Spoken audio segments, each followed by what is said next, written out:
नमस्कार दोस्तों, स्वागत है आपका एक बार फिर मेरे अपने YouTube चैनल में। दोस्तों, आज इस वीडियो में हम नेशनल इनकम के इनकम मेथड के कुछ एक क्वेश्चंस डिस्कस करने वाले हैं। तो मैं सबसे पहले आपसे रिक्वेस्ट करूंगा कि जिनने इसके इनकम मेथड का कॉन्सेप्ट वाला वीडियो नहीं देखा है तो सबसे पहले वो उसके कॉन्सेप्ट वाला वीडियो देखिए, फिर बाद में इस वीडियो पर आप आइए। तो चलिए स्टार्ट करते हैं। इसमें हम क्वेश्चन नंबर फर्स्ट से, तो इसमें देखिए क्या लिखा हुआ है, calculate national income. National income को कैलकुलेट कीजिए। सबसे पहले दिया हुआ है कंपनसेशन ऑफ एम्प्लॉइज और वो है ₹13,300 करोड़।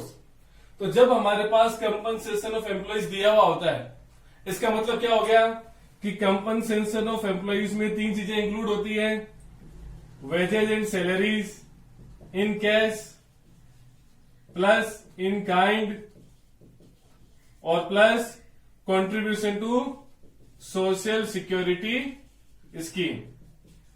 इसका मतलब क्या हो गया, कंपनसेशन ऑफ एम्प्लॉइज में ये तीन चीजें इंक्लूड होती है।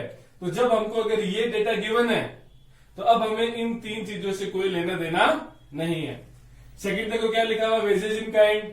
तो वेजेज इन काइंड ये पहले से इसमें इंक्लूड हो चुका है।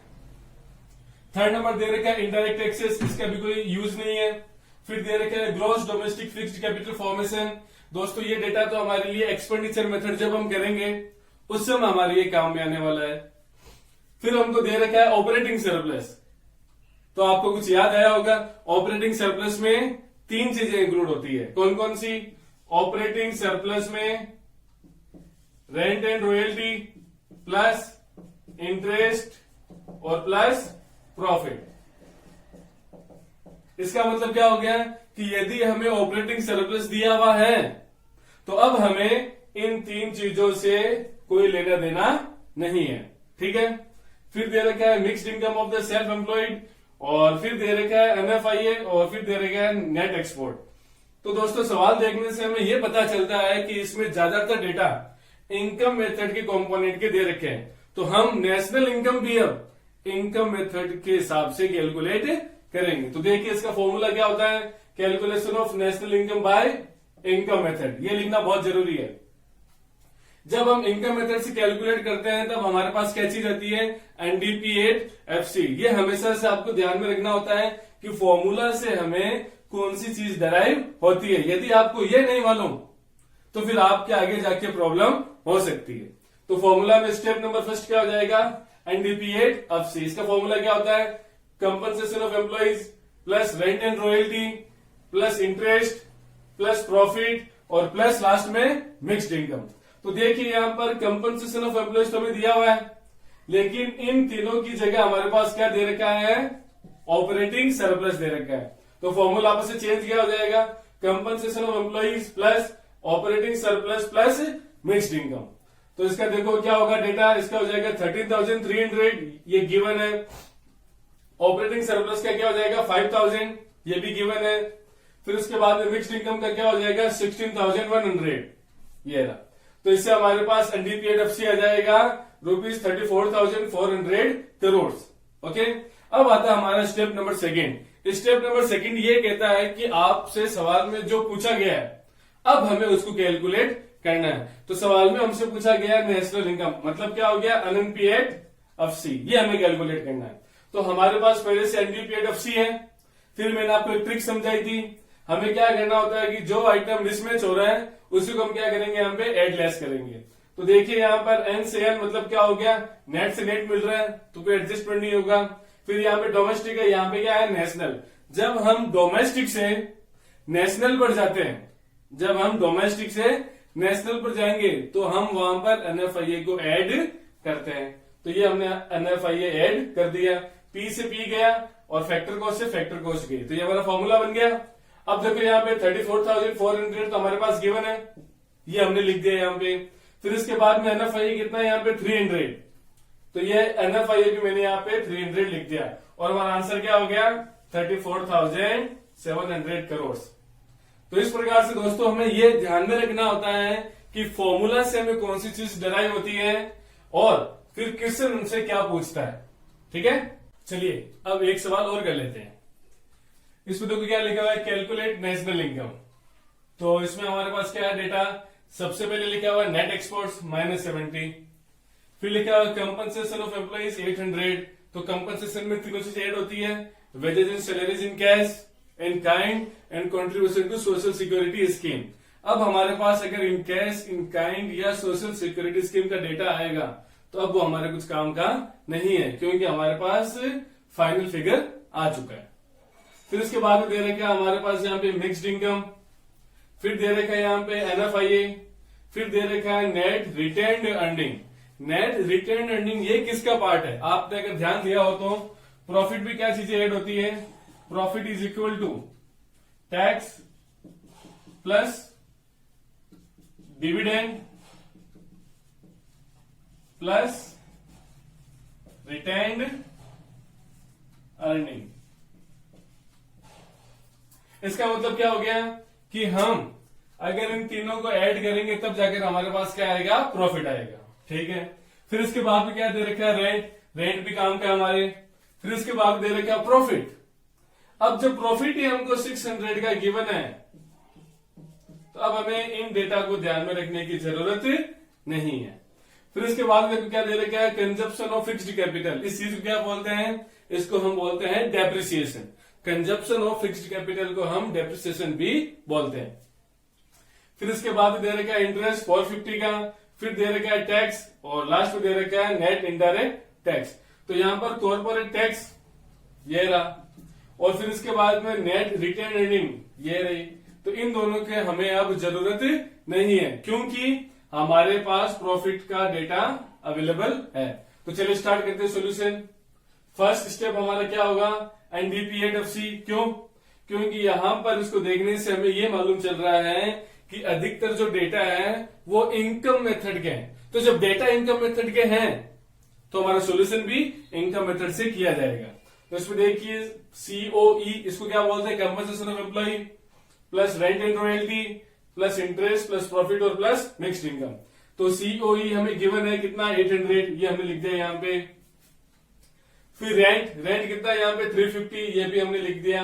फिर लिख रखा है इंटरेस्ट हमारे पास 450, ये हमने लिख दिया 450।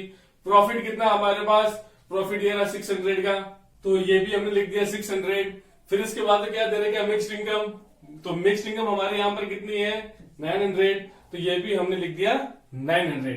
अब हमारे पास इससे NDPAT कितना आ गया, ₹3100 करोड़। अब सवाल हमसे क्या पूछ रहा है, नेशनल इनकम कैलकुलेट करो। तो नेशनल इनकम के लिए फॉर्मूला क्या होगा, NNPAT is equal to NDPAT plus NFIA। NDPAT हमारे पास ₹3100 करोड़ आ चुका है। NFIA कितना है, NFIA कहां गया हमारे पास, ये रहा NFIA -50, तो ये हमने लिख दिया यहाँ पे, ये -50। तो हमारा आंसर क्या आ जाएगा, ₹3050, और ये हमारा फाइनल आंसर होगा। चलिए दोस्तों, अब एक बहुत ही अच्छा सा सवाल हम करने वाले हैं। तो देखिए इस सवाल को, इसमें लिखा हुआ है कैलकुलेट ऑपरेटिंग सरप्लस। इस बार हमें नेशनल इनकम कैलकुलेट करने के अलावा ये पूछ रखा है कि ऑपरेटिंग सरप्लस कैलकुलेट कीजिए। तो देखते हैं इस सवाल को। दोस्तों इस सवाल में वैल्यू एडेड मेथड और इनकम मेथड दोनों काम में आएंगे, और वो भी आपस में साथ साथ। तो देखते हैं इसको। इसमें सबसे पहले दे रखा है सेल्स 4000, फिर दे रखा है कंपनसेशन ऑफ एम्प्लॉइज 800, फिर दे रखा है इंटरमीडिएट कंजप्शन 600। तो हम यहां पर क्या कर सकते हैं कि सेल्स में से अगर इंटरमीडिएट कंजप्शन लेस हो जाएगा तो हमारे पास क्या चीज आ सकती है, GDP8MP। वैसे देखा जाए तो sales plus change in stock, इन दोनों को ऐड करेंगे तब हमारे पास क्या आएगा, वैल्यू ऑफ आउटपुट। लेकिन हमारे पास इस सवाल में चेंज इन स्टॉक गिवन नहीं है। चलो आगे देखते हैं। फिर दे रखा है रेंट, फिर दे रखा है इंटरेस्ट, फिर दे रखा है नेट इनडायरेक्ट टैक्स, फिर दे रखा है consumption of the fixed capital 200, और लास्ट दे रखा है मिक्स्ड इनकम। वैसे देखा जाए तो ऑपरेटिंग सरप्लस का फॉर्मूला क्या होता है, सर ऑपरेटिंग सरप्लस का फॉर्मूला होता है रेंट प्लस इंटरेस्ट और plus profit.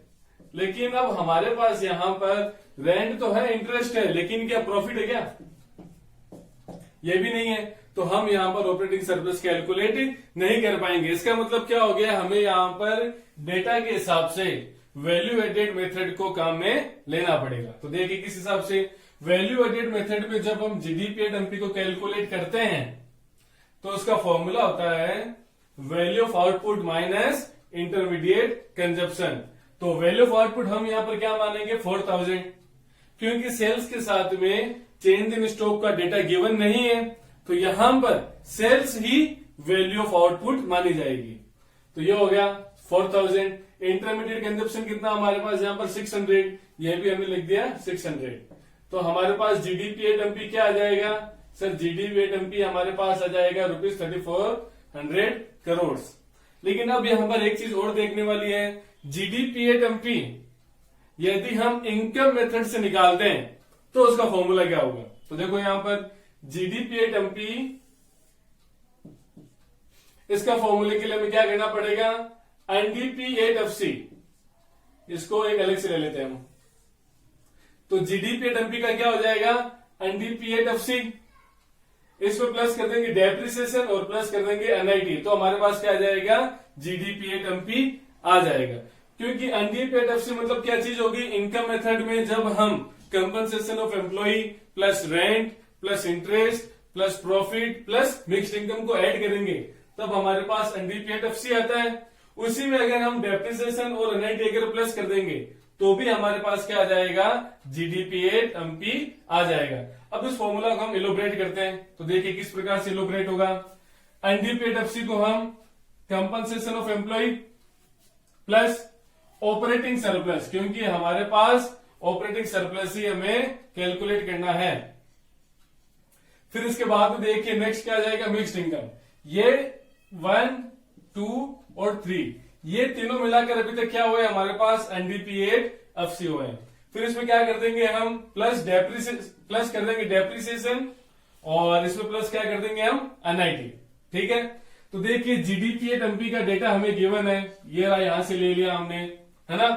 Compensation of employ का डेटा ये रहा 800। फिर इसके बाद में ऑपरेटिंग सरप्लस का डेटा वो हमारे पास नहीं है। फिर इसके बाद में मिक्स्ड इनकम का डेटा, तो मिक्स्ड इनकम कहां गई? ये रही हमारी 400, ये हमने यहां पे लिख दिया। फिर इसके बाद में डेप्रिसिएशन, मैंने आपको समझाया था कि कंजप्शन ऑफ फिक्स्ड कैपिटल को ही हम डेप्रिसिएशन कहते हैं। तो ये हो गया हमारे लिए यहां पर 200, ये हमने लिख दिया 200। फिर इसके बाद में एनआईटी कितना हमारे यहां पर? ये रहा नेट इंडायरेक्ट टैक्सेस 500, ये हमने लिख दिया यहां पर 500। तो ये सारी चीजें हो गई हमारे यहां पर। अब हम क्या कर सकते हैं? केवल ऑपरेटिंग सरप्लस का डेटा ही यहां पर नहीं है, यही मिसिंग है। और जब हम फॉर्मूला को इस प्रकार से इलोबरेट करेंगे तो हमारे पास ₹1500 आंसर आ जाएगा और यही हमारे पास ऑपरेटिंग सरप्लस होगा। तो दोस्तों ये बहुत ही अच्छा सवाल है जिसमें वैल्यू एडेड मेथड से हमें इनकम मेथड को कैलकुलेट करते हुए फिर ऑपरेटिंग सरप्लस को निकालना होता है।